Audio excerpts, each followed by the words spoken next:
It's a dire warning from Israel's defense minister. Yoav Gallant is today warning that Israel is likely to face an escalation on several fronts in the near future, telling reporters on Thursday that this is the end of the era of limited conflicts. Now, earlier this month, rocket fire was sent towards Israel from Gaza and from Lebanon and Syria. Israel targeted Hamas sites in response to the Gaza rocket fire.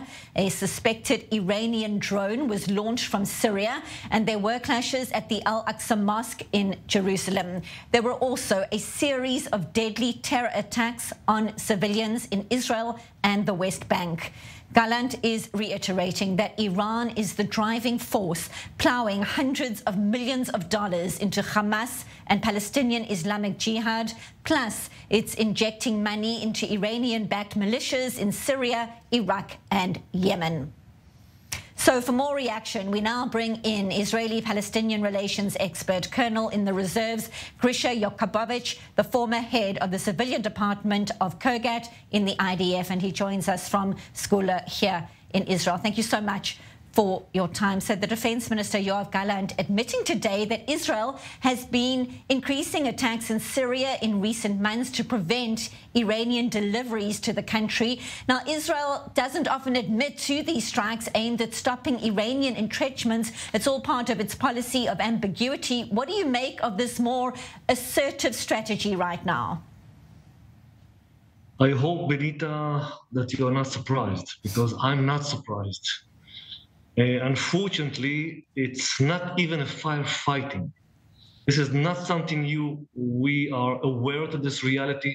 It's happening for the last few years, at least. Iran gaining power, connecting, sending money, feeding evil all around us.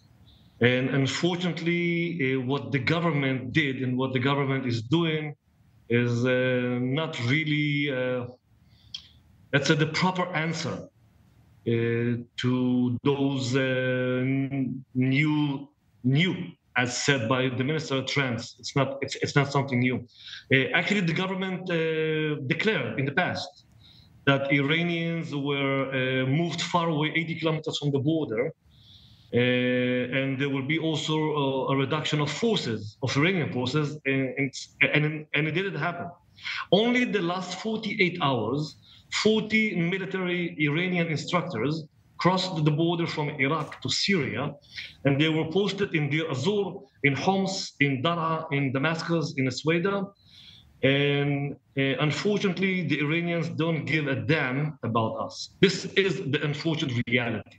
So talk to us then about the fact that as these troops are moving, as you're describing right now, we are hearing the warnings from the defense minister. Your response to the prediction that Israel will likely face an escalation on several fronts. And if that is the case, is Israel adequately prepared? Well, at least I would expect somebody from the government to present to the Israeli society, public, the unfortunate reality. First of all, I believe that Israel is prepared. I have to say that it's not going to be simple. It's not going to be easy. The other side will also have to pay a huge price, and they also have a lot to lose. But I believe also, I really want to believe that the Western world will not allow that something like that will happen.